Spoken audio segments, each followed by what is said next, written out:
Mafia को मिट्टी में मिला देंगे।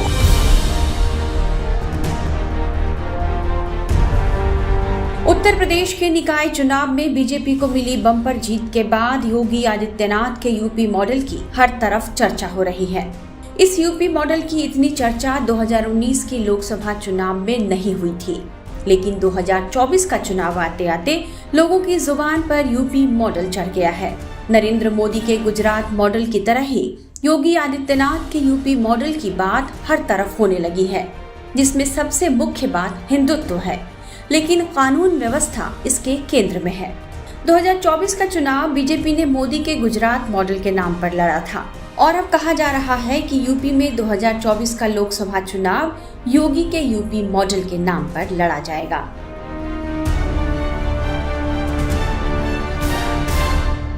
राजनीति के जानकारों का मानना है कि योगी आदित्यनाथ के यूपी मॉडल में कानून व्यवस्था पर उनका बेजोड़ प्रभाव है।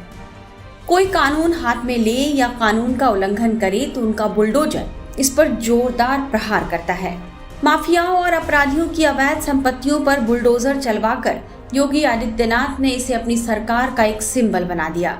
उनके पहले और अब तक के दूसरे कार्यकाल को मिला ले तो योगी ने सख्त प्रशासक की छवि बनाई है। यही वजह है कि बीजेपी शासित मध्य प्रदेश और असम जैसे राज्यों ने यूपी मॉडल के तर्ज पर काम करना शुरू कर दिया है। वहीं हाल में हुए कर्नाटक चुनाव में भी यूपी मॉडल की खूब चर्चा हुई। वहीं चुनावी राज्यों में बीजेपी के लिए योगी आदित्यनाथ प्रधानमंत्री नरेंद्र मोदी के बाद सबसे ज्यादा मांग वाले नेता बन चुके हैं।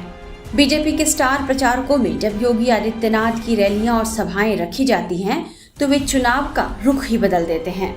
मुख्यमंत्री बनने से पहले योगी आदित्यनाथ की छवि भले ही कट्टर हिंदुत्ववादी नेता के रूप में रही हो, लेकिन मुख्यमंत्री के रूप में उन्होंने अपने फर्ज का निर्वाह सबके लिए समान रूप से किया है।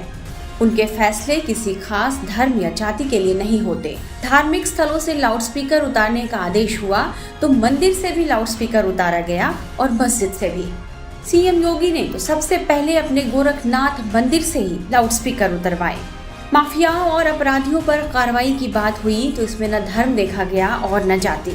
जानकारों का मानना है कि इसलिए योगी आदित्यनाथ के यूपी मॉडल में बीजेपी को अब अपना भविष्य भी दिखाई देने लगा है। हालांकि उनकी असली परीक्षा 2024 का लोकसभा चुनाव है। यूपी में लोकसभा की सबसे ज्यादा 80 सीटें आती हैं, लेकिन माना जा रहा है कि यूपी में दमदार विपक्ष नहीं होने की वजह से सीएम योगी की राह में ज्यादा मुश्किलें दिखाई नहीं दे रही हैं। टाइम्स नाउ नव भारत डिजिटल की रिपोर्ट।